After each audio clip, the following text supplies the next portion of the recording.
కొంచెమైనా నవ్వు సావిత్రి. నిన్ను చూస్తుంటే బాధగా ఉంది. సమాజాన్ని కాదని ఈ రోజుల్లో మనం ప్రాణాలతో ఉండలేము. ఆయనకు వయసు అయినా కూడా విషయంలో మొనగాడే. ఒకసారి వెళ్ళాక వద్దు అనుకుంటే ఆ తర్వాత అటు దిక్కు కూడా నేను అస్సలు చూడను. అంత పట్టుదల ఆయనకి. అయినా కూడా రావద్దనుకున్నా వచ్చిన కారణం ఏమిటో తెలుసా? తెలీదయ్యా. రాలిపోతున్న ఆకు కూడా పచ్చిదనంతో పులకరించినట్టు నృత్యాన్ని చూసి నా మనసు పులకరించిపోయింది. ప్రేమ కామం కలగలిసి నా మనసు చలరేగిపోయింది. అదెవరి వల్ల తెలుసా? మన సుందరి సావిత్రి వల్లే. ఇప్పుడే సావిత్రి స్నానం ముగించుకొని వచ్చింది. ఆహా, ముందు కార్యక్రమం మొదలు పెట్టండి. ఏమంటావు నువ్వు? అంతా మీ ఇష్టం అయ్యా. తర్వాత మీకోసం ఓ చిన్న విందు ఏర్పాటు చేశాం. అవన్నీ మీరు ఆరగించండి. అయ్యగారికి కావలసినవన్నీ మేము తీసుకొచ్చాం. మీకు తెలియదా దాసుపిళ్ళై?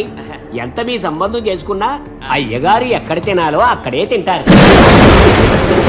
ఏమి అందంగా ఉన్నావే హస్తిని, చిత్రిని, పద్మిని. ఈ అందాలన్నీ కప్పేసా రవిక చీర. అది కూడా నా ముందు అవసరమా చెప్పు సావిత్రి? అవన్నీ తీసి పారే.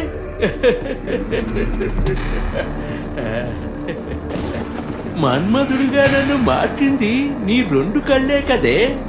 నీ అందాన్ని ఆస్వాదిస్తాను. వచ్చి నా పక్కన కూర్చో. రావే ఇటు. రా రా సావిత్రి, సమయాన్ని వృధా చేయకే. మీరు వెళ్ళి అక్కడ కూర్చోండి, నేను తాంబూలం తీసుకొస్తాను. వద్దు సావిత్రి, ఈ తాంబూలం ఉంది కదా.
ఏమైందమ్మా? ఈశ్వర నంబూద్రి చనిపోయారు.